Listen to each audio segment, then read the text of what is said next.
She was my grandbaby. And she was the sweetest, kindest, smartest, most full of life little girl that I've ever met in my life. She had her entire life ahead of her. Police say until today they haven't spoken to Gonzalez, who is legally a minor, but is now being tried as an adult. We haven't been able to speak with him, so we haven't gotten his story. But from what witnesses have told us, he played a big part in it. I don't understand how anybody could ever hurt a child. It just makes no sense to me. This is like a nightmare. Nobody's prepared to bury their child ever, especially at the age of 4. We'll just see a lot of bruising on the child, especially in the neck area. Also human bite marks, which were found to have come from the mother's boyfriend, who is 16 years old. Tonight, a family is devastated over the loss of their 4-year-old girl after she was found unresponsive Friday and later died. June 14th, 2024, Evansville, Indiana. It was supposed to be just another summer morning. Sunlight spilled across the floor, the kind of calm that should have meant an ordinary day. But inside the Spring Valley apartments, that calm shattered in an instant. A roommate stepped into the living room and froze. Something about the stillness in the air felt dangerously wrong. On a mattress lay 4-year-old Octavia Aspen Aquino, her small frame unmoving. Beside her sat 16-year-old Christian Trinidad Gonzalez, someone she knew, someone who had been living there for weeks, watching without urgency, without alarm. In that moment, questions began to swirl. How did things reach this point? Why had no one acted sooner? And how could so many warning signs have been missed? By nightfall, detectives would uncover more than a single tragic moment. They would piece together a chain of choices, oversights, and systemic failures, each one allowing a trusted presence to become the greatest threat. Before the day was over, the truth would emerge. This was not only the loss of a child, but the culmination of red flags ignored, opportunities wasted, and a system that failed the one person who needed it most. Before we begin, please be aware, this case involves the loss of a young child, and the events are deeply disturbing. If you're new here, welcome. Please subscribe and share where you're watching from. It helps us connect with you. And to our returning viewers, your likes, shares, and comments help these stories reach more people and raise awareness. Octavia Aspen Aquino was born on May 10th, 2020 in Fort Wayne, Indiana. From the start, she was the kind of child who drew people in, bright, social, and quick to make friends. She loved being outdoors, running and playing, and at home she could often be found watching her favorite shows, including Paw Patrol and My Little Pony. Those close to her remember her as a child who brought energy and joy into every room she entered. Her parents, Destiny Rhodes and Brandon Aquino, shared the early years of her life together. But the relationship eventually began to break down. Despite being in her mother's legal custody, Octavia spent much of her time with her father's side of the family, especially her grandmother, Linda Alvarez. Linda played a central role in raising her granddaughter, providing stability and consistency during times when her parents' lives were more unsettled. In late 2023, the separation between Destiny and Brandon became permanent. Destiny moved to Evansville, settling into the Spring Valley apartments. She shared the unit with 3 roommates, Carly, Sydney, and Megan, and took a job at a local McDonald's. The arrangement gave her a fresh start, at least on the surface, but it also placed Octavia in a new environment, far from the daily oversight of the family members who had cared for her the most. Though the move changed her surroundings, Octavia remained the same, lively, affectionate child. She enjoyed her visits with her father and grandmother in Fort Wayne, often spending extended time with them. But her new living situation meant she was now more often in the care of her mother and those sharing the apartment. This was the beginning of the change that would quietly set the stage for the horrifying events that followed. In early 2024, a new figure entered the daily life of the Spring Valley apartments. 16-year-old Christian Trinidad Gonzalez, a teenager from Fort Wayne with a history that should have raised serious concern. Earlier that year, he had been reported missing multiple times. On one occasion, when authorities placed him at the Hillcrest Youth Home for his safety, he left the facility the very same day he was admitted.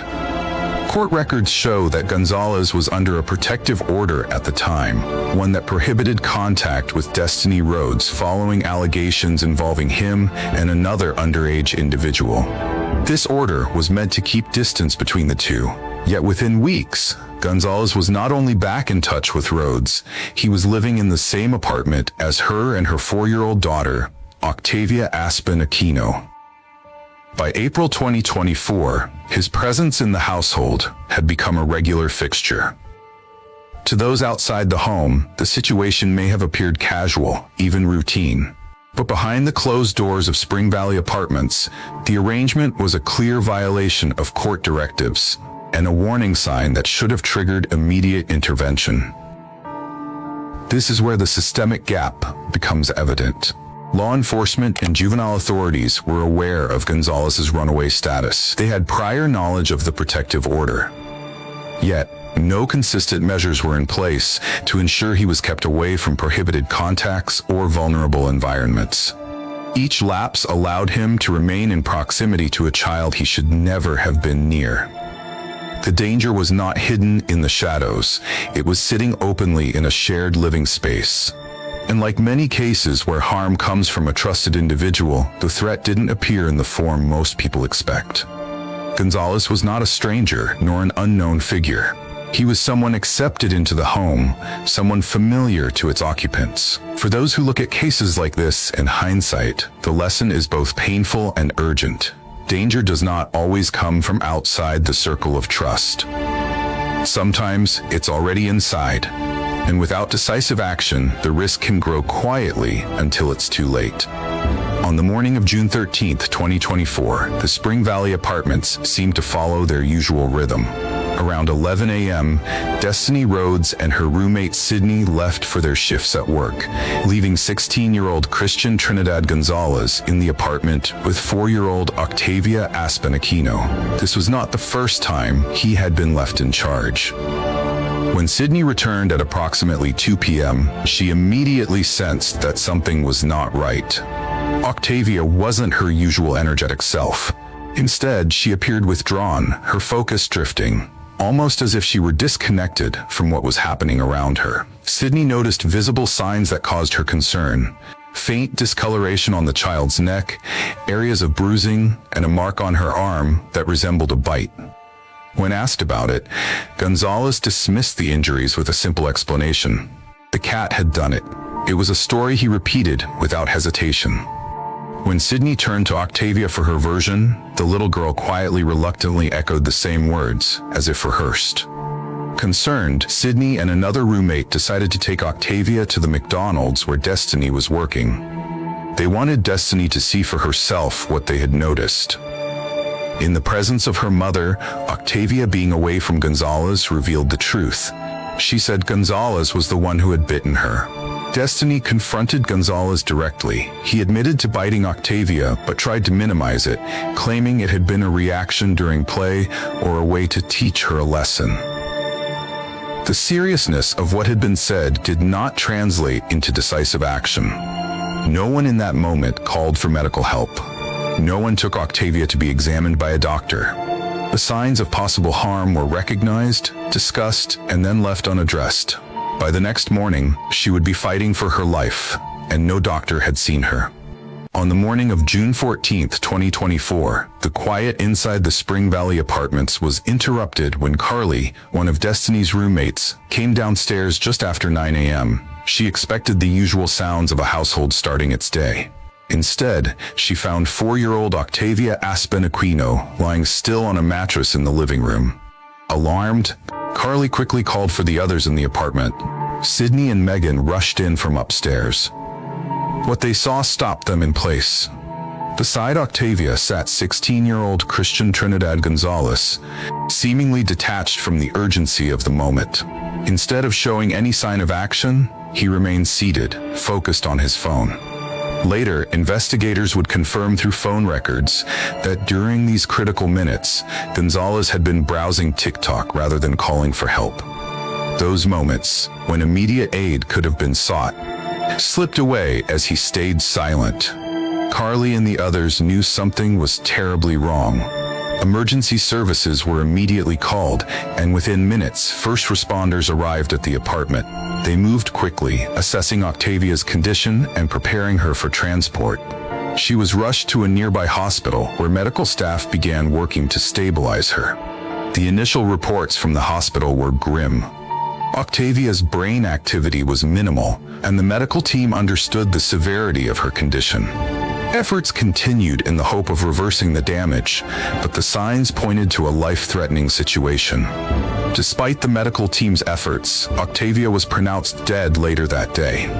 The loss sent shockwaves through her family and the wider community, turning the investigation into a case of homicide. In the midst of unimaginable grief, her grandmother and father made the decision to donate her organs. A choice that, while heartbreaking, gave other children a chance at life. For them, it was a way to let a part of Octavia's light live on, even in the darkest moment. The family continues to grieve. They are also taking time to celebrate Octavia's heroic actions in her final moments. Now, the 4-year-old was honored by family and hospital staff last night as she prepared to give the gift of life. Eyewitness News' Cody Bailey joins us with that story. Cody. It was a quiet, somber, and emotional moment last night in Evansville as Octavia Aquino was escorted by loved ones to the operating room where she would perform one final heroic act as an organ donor. On the 4th floor of Ascension St. Vincent Hospital in Evansville, the family of Octavia Aquino say their goodbyes to a life gone too soon. The 4-year-old girl was found unresponsive with bruising and a human bite mark on her arm last Friday before being declared dead on June 16th. We spoke with Octavia's grandmother, Linda Alvarez, on June 17th, who described her granddaughter as joyful. She was just a ray of sunshine. Like, she made everybody happy. Anybody that she encountered, she was a joy. On Tuesday night, family members and loved ones took part in Octavia's honor walk, escorting her through the hospital's hallways, lined with staff members and others. That morning's events would later become a central focus for investigators, not only because of the visible urgency when Carly discovered Octavia, but also because of what had not been done in the moments before. The lack of immediate action from Gonzalez, combined with his earlier unsupervised presence in the home, painted a troubling picture of those final hours inside the apartment. Evansville police began their investigation within hours of the 911 call. Officers first secured the apartment and separated everyone present to take individual statements. Destiny Rhodes was interviewed about the events leading up to the emergency. She acknowledged that her daughter had been in the care of Christian Trinidad Gonzalez the day before, but downplayed concerns about his presence in the home. The 3 roommates, Carly, Sydney, and Megan, each provided their own accounts. Their statements revealed a consistent narrative about what had been seen on June 13th, the visible marks on Octavia, her unusual behavior, and the lack of medical attention despite those warning signs. When it came time to question Gonzalez, investigators immediately encountered resistance. He initially gave a false name and an incorrect age, attempting to obscure his identity and juvenile history. It didn't take long for officers to confirm who he was and that he was under a protective order barring contact with Rhodes. Detectives began reconstructing the timeline. They gathered witness statements, pulled text message records, and examined phone logs. The digital evidence confirmed that on the morning of June 14th, during critical minutes when Octavia was in distress, Gonzalez had been casually scrolling through TikTok without a care in the world, rather than calling for help.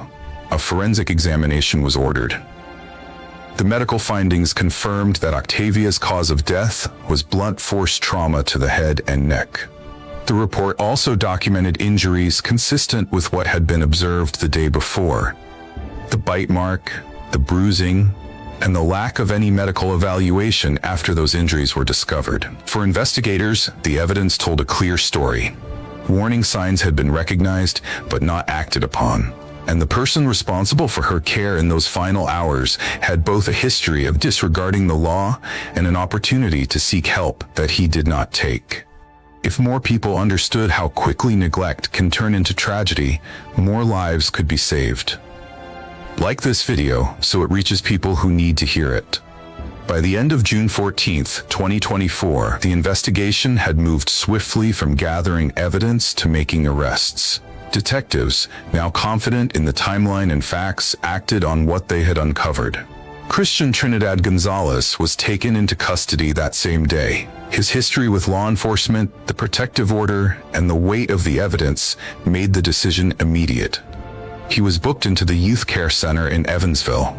The charges filed against him were severe: murder, battery causing serious bodily injury, and false informing for providing a fake name and age during questioning. Each charge reflected a different layer of what investigators believed had occurred: the fatal act, the prior harm, and the deliberate attempt to mislead authorities. Attention then turned to Destiny Rhodes. The investigation had shown that she was aware of Gonzalez's presence in the home, despite the court order, and that she had been informed of concerning injuries the day before the incident without seeking medical attention. She was arrested and charged with neglect of a dependent, resulting in death, contributing to the delinquency of a minor, and invasion of privacy for violating the terms of the protective order. The speed of the arrests sent a clear message. Investigators believed both the direct actions of Gonzalez and the decisions made by Rhodes had led to a preventable tragedy. These initial charges would set the stage for a legal process that promised to be as closely watched as it was deeply unsettling. The legal process for this case moved forward quickly, reflecting both the seriousness of the charges and the strength of the evidence gathered by investigators. For Christian Trinidad Gonzalez, the path to trial began almost immediately after his arrest. The prosecution presented a case centered on his actions in the hours leading up to the emergency, the opportunities to seek help that he did not take, and the fact that he was in a position of responsibility over a young child despite a protective order. Witness testimony, digital evidence, and prior incidents were all used to build a timeline that prosecutors argued left no doubt about his culpability. On January 10, 2025, the jury returned its verdict. Gonzalez was convicted of murder. Sentencing took place on February 21, 2025, with Judge Robert J. Pigman presiding. Citing aggravating factors, the victim's young age, and Gonzalez's role as a trusted caregiver at the time, the judge imposed a 60-year prison sentence. In addition, Gonzalez was ordered to register as a violent offender, a designation intended to follow him long after his prison term. Prosecutor Diana Moores emphasized that the sentence reflected not only the crime itself, but the calculated decisions that allowed it to happen. Trial is underway for an Evansville teenager accused of murder in the case of 4-year-old Octavia Aquino. Christian Gonzalez's trial was set to begin on Monday, but was postponed due to the winter storm. Gonzalez is being tried as an adult in Aquino's murder. Last June, Evansville police say they found Aquino unresponsive at the Spring Valley Flats apartment complex. She was taken to the hospital and died 2 days later. Authorities say this is a case of extreme neglect and believe Gonzalez is responsible for her death. Octavia's mother, Destiny Rhodes, is also being charged in her death. Her trial begins in March. Destiny Rhodes faced a different legal outcome. After months of proceedings, on August 7, 2025, she entered a guilty plea to neglect of a dependent resulting in death. As part of the plea agreement, the other charges against her, contributing to the delinquency of a minor and invasion of privacy, were dismissed. She was sentenced to 25 years in prison, with the final 5 years to be served as non-reporting probation. These court decisions marked the conclusion of the criminal process, delivering formal accountability for both the direct actions of Gonzalez and the omissions by Rhodes that prosecutors argued made the tragedy possible. Cases like this force communities to confront an uncomfortable truth. The warning signs of a child in danger are often visible long before a crisis occurs. They can appear in subtle changes in behavior, A child who was once active and talkative becoming withdrawn, hesitant to play, or showing sudden mood swings. They can also be physical. Unexplained marks, signs of exhaustion, or a general decline in well-being. These signals should never be dismissed as minor or temporary, because for some children, they are the only way they can communicate that something is wrong. Acting on these signs does not require absolute certainty. The role of the community is not to investigate or prove wrongdoing, but to ensure concerns are placed in the hands of professionals who can. Reporting a suspicion, even if it later turns out to be unfounded, is far less harmful than remaining silent when intervention could save a life. This case also highlights the importance of setting and maintaining clear boundaries when someone outside the immediate family is living in a home with children. A parent or guardian should remain aware of the dynamics, routines, and time the child spends with that individual, and ensure that trust is paired with oversight. The responsibility to protect children extends beyond parents alone. Neighbors, friends, extended family members, and even casual acquaintances can play a role in safeguarding a child's welfare. When each person in a community accepts that vigilance is part of their duty, children are less likely to slip through the cracks created by isolation or indifference. Prevention is not a single action. It is a culture built on awareness, communication, and the willingness to speak up. Recognizing the signs, acting without delay, setting healthy boundaries, and fostering a protective network are not just best practices, they are necessary safeguards. In the end, the difference between tragedy and safety can come down to one person choosing to act. Octavia's case stands as a stark reminder of how betrayal of trust can occur within the very spaces meant to offer safety.